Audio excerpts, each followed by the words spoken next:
I was about to step into the shower earlier. For some reason, anytime I'm in a situation like that where I don't have access to some kind of recording device or some device to write something down, even a pad of notepaper, I tend to have my most enlightening thoughts come to my mind. So, I was watching some stuff on Batwoman earlier today, and I started thinking, why do they just keep on pushing the narrative? They keep on pushing the kind of woke narrative in Hollywood, and why does it just seem like they're trying to destroy, ultimately pop culture and the comic book movie industry and really just all the big blockbuster industry? It seems to be getting more and more woke every day. Started thinking about it. I was thinking, well, they're just pushing this agenda, and it's just what's going on right now. It's what's happening in the world, and and more than likely that's probably the correct scenario for what is going on. But I started thinking, well, maybe they are. Maybe it's something else. Maybe it's something. Maybe a little bit more sinister. I don't know if it could be more sinister than really what's going on right now with the kind of politics they're pushing in these. Especially when we get to what I'm going to talk about after this. But what I was thinking about was, could they possibly be attempting to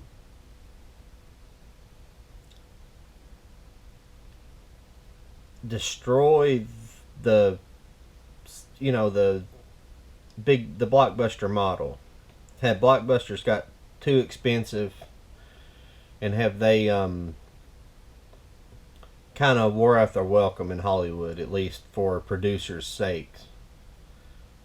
Have they are they trying to rid the industry of them? You would think not. You think, well, they're still making lots of money, and with MCU and things like that, even like Endgame, those movies made they made around $1 billion, or a little over $1 billion, in fact. I don't have the exact number up here, but I did bring up the budget for Captain Marvel, and for some reason I'll try to bring up the budget for Endgame here in a second. The Captain Marvel budget is it was estimated at 152 million. But I would say with the kind of ad campaign that they pushed with this, I don't know if this includes that. I doubt it. But a lot of times they've been known to spend $50-100 million on an ad campaign. So you might be talking 252 million. I'm not positive. I'd like to get more feedback in the comments about that. But the movie made $1 billion roundabouts, and I guess all in all that's a decent profit. But I think the margins are getting so slim with these big movies. And a lot of times, and when you see how Star Wars, that trilogy began to slip, from making like 1.4 billion and slipping down to around $1 billion or something, or made around $2 billion for the Force Awakens, and then the next two kind of slid back down like almost 500 million a piece. Might be making executives start to sweat about some of these big movies. It's not like they can't continue making big money like that if they just make good content. All they have to do is really film the pages of these comic books. and a lot of people say, "Oh, you can't just go and film these stories." Yes, you can, because the normies aren't going to know the difference between the characters in the book and the characters in made up characters that or characters they've changed around in these new stories. They're not going to know the difference, and they just want to see the action. So you can basically put your same plot lines and things from the books in there. They're not going to know the difference. And then you're going to make the actual hardcore fans happy. And you make the hardcore fans happy. You make them happy on the internet, and you're not going to make every single person in the world happy. You can't do that. That's impossible. Just because people bitch about a sunny day, people bitch about a rainy day. People bitch about having sex. So, I mean, you're not going to ever make everybody happy. But I did. Let me check out the budget. I'm trying out a new system here, and it's working out all right. Let's see what the budget for Endgame was.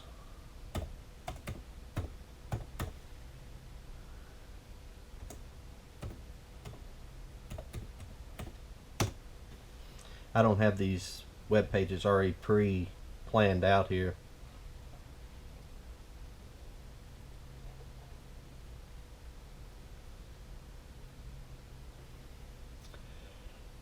It says 356 million. I don't know if that includes advertising or not. So on this particular one, you're looking at if there's no advertising added in with that.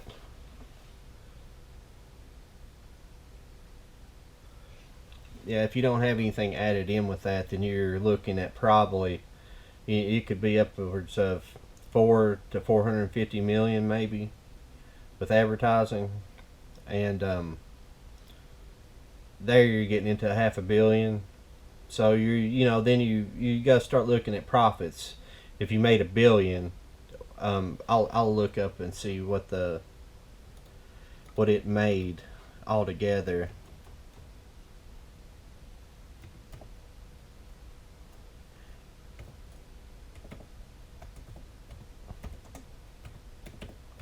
And we'll see here what they I'll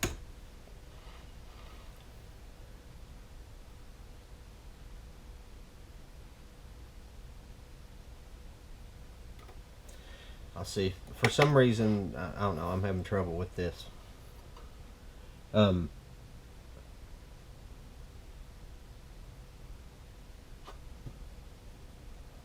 okay, it'll probably come up right here. Okay, we're looking at 1.209 billion dollars. That's a very large. That's a very okay. So we're looking at after the budget, if it was 450 million, it was 350, 300. You're looking at 800 million. That's a great. That's great, but I don't know. I just think maybe these margins are getting a bit tight, even with $800 million, because by the end of the day, all that's not profit. When it comes down to it, it'll a good chunk of it, maybe 500. But then if you have 500 million profit, then that's even less. For especially when you have to go back into when you're planning out like maybe you may what I'm saying, these they were planning out like 2 or 3 of these movies a year, and that's Disney trying to plan out 2 or 3 movies a year. I mean, you gotta think if they're starting to get up into the range of $300 million a piece, that's $900 million for 3 movies. But I mean, you have the possibility of $10 billion maybe profits in that range. So I don't know. I mean, what do you guys think about that? I mean, it's just a weird thought I had in my head. It's probably not correct, but I wanted to rant about it just a little bit, because I don't know. I just everything going on in the world right now. It just it's just a theory I like to put out there. It's just I felt that way for a long time. It's like how much further can they really push these blockbusters? Because I've grew up during the blockbuster. Uh, they really started in the 80s. I mean, I don't know if there was any. I mean, I guess there was some stuff in the 70s that were considered blockbusters, but like the movie Earthquake and things like that. Stuff that were, I guess, big budget for the time, but not like we got into the late 80s and stuff with the Stallone movies, Schwarzenegger movies, and then you got into the you know what character from what movie does this a bunch in that movie? Tell me in the comments. But um but you got into like Terminator 2 and stuff. These budgets in Jurassic Park, these budgets started working their way up from 80 million, 100 million, 120 million, 200 million. Now they're 300 million plus to make a movie. It's just the sky's the limit, and I'm just wondering if they're trying to shut that stuff out. I mean, I enjoy the older movies from the 30s, 40s, 20s, 30s, 40s. All the way up. And I enjoy like a more complex plot instead of having a crutch of CGI to a crutch just to move along the plot. Just have action scene and no, not have to, you don't have to have any real story there. Whoops. And I'm just wondering if that could be possibly something that's happening. Maybe they're trying to get rid of it, or at least they're trying to dampening it down a little bit, so it kind of, they don't have to make as many of these movies, or to trying to, and it's possibly they're trying to oversaturate the market with these movies, so people get tired of it and they move on to the next thing, and it's not, and hopefully the next thing is not, they're not going to push the next thing as being big budget movies. I think I think in the long run they might be, maybe they've, I'm not an economist, but maybe they've had economists do long-term studies to see what the viability in the future would be, and to see if the way the trends are moving, maybe they can, maybe they're trying to maybe predict the future a little bit and say, hey, in the future we just don't, we see these movies getting, because of CGI and the furthering cost of that these movies are not going to be viable in 10 more years, when we have to have budgets of 500, 600, 700, 800 million dollars, and then we're trying to do our best, even with the Chinese market, we're still trying to bring in only 1.2. You see the margins start slimming down. That's why I was trying to get at a little bit earlier. The margins, the higher the budgets, the margins obviously in basic economics are going to go down. But I don't know. What do you guys think about that? I have one more subject matter I was going to talk about. It's something else I read about today. It was kind of something else.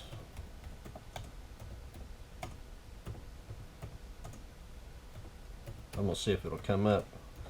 I don't know if I can bring the article up or not.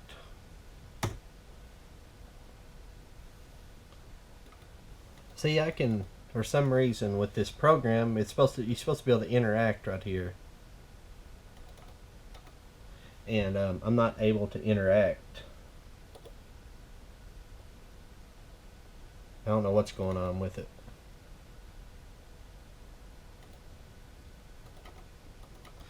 But if you can see that,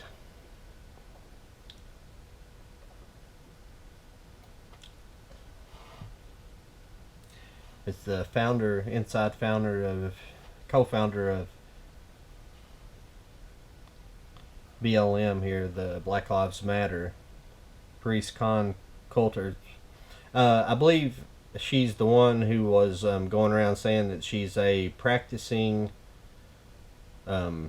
communist, or is that what she's saying? She's a trained communist, trained socialist. This is where your money's going, folks. This is where your money's going. If you're donating to Black Lives Matter, this is where your money's going. You're buying houses for these people. $1 million houses. She supposedly owns 3 or 4 homes in the Los Angeles area. And one of these homes, I think one of these homes here, she's trying to buy. And the house she's trying to buy here has like a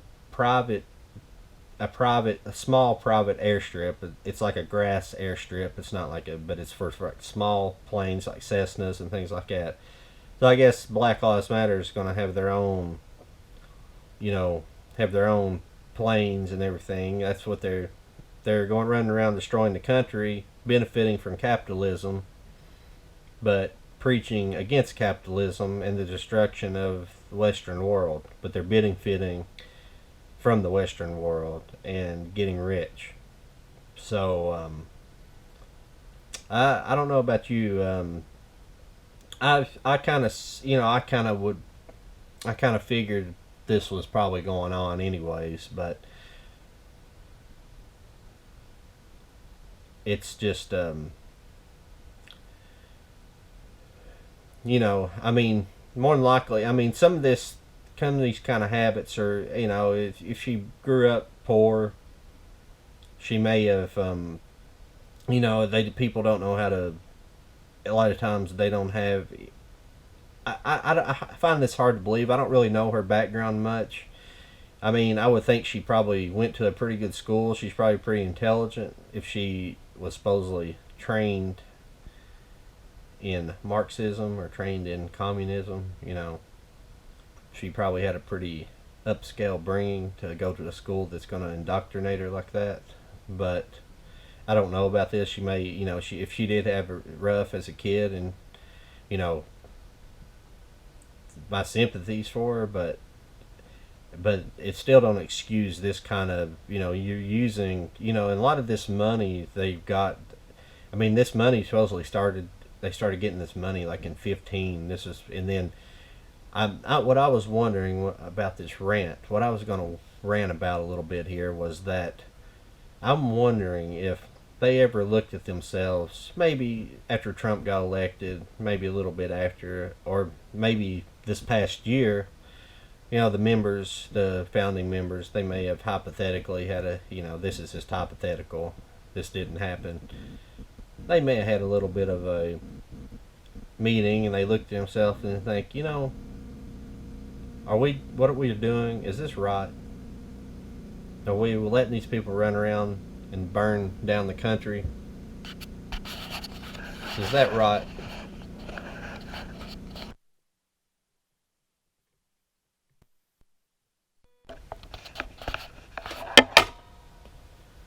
Excuse me there. But is burning down the country, is that right? I'm betting they didn't, but they're just sitting back in their gated communities while even areas of Los Angeles were being burned. Just laughing it up. These are your leaders of Black Lives Matter. Not even, they don't even care about the cause that they claim to be caring about. All they cared about, I would imagine this whole scheme from the beginning was nothing more than just to get rich. I guarantee they sat around, well, we're going to set up this Black Lives Matter thing, and we're just going to scam a bunch of stupid rich white people. We're going to, and now this whole thing's just get wildly out of control. I know this won't be very popular to say. Hopefully I don't get struck down on the internet for this, for telling the truth, but so many have, and so many still will continue having their videos struck down. Well, that's all I have to say for now. I will be back here in a couple days with a Wonder Woman review. That's why, like I've said many times before, this is why I named this channel Low IQ Media, because I plan on doing more than just movie collecting and movie reviews. I plan on doing a whole lot of things, and I know I've been looking at my microphone this whole time. I don't really care because I'm actually looking at my computer screen at what I've been typing and things like that. So hopefully you guys can like, share, and subscribe the page, and just tell me what you guys think about this. Just, I don't care if you tell me I'm dead wrong, because I guarantee I am dead wrong on I could be dead wrong on anything. Hopefully you like this. Hope you guys like this. I'll see you guys later.